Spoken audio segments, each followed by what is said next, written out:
Дали да не се върнеш? Всичко е възможно. Не знам. Аз мога да кажа какво ще стане утре, други ден. Не знам, трябва да питате моя менеджер. Ти какво искаш? За тебе. Аз много път съм казал, че искам да остана.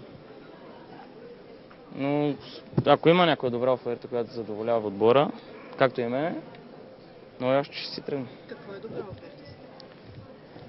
Ами, добър отбор. Не като Волга. Колко струва Спасделев? Това мога да питате шефовете. Не мога да си определя колко мога да струва. Те решават, те са шефове.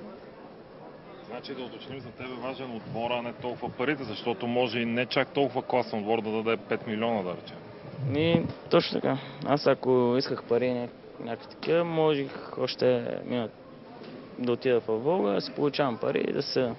За мен не е важно парите, е важно в какъв отбор ще седиш.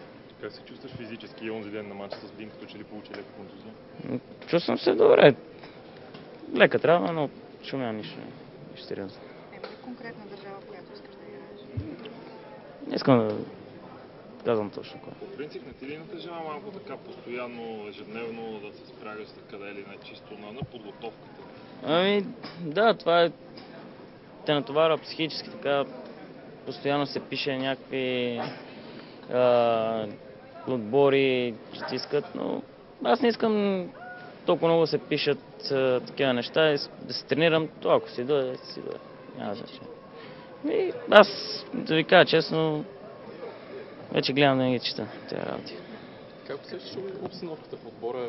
Доста нови момчета, особено в атака, конкуренцията вече е много силна. Аз се радвам, че има така добри момчета. Надявам се така, още по-голям колектив да направим, за да може да се поставим по-добре за началото на сезона и така да успеем да спечелим титла тази година.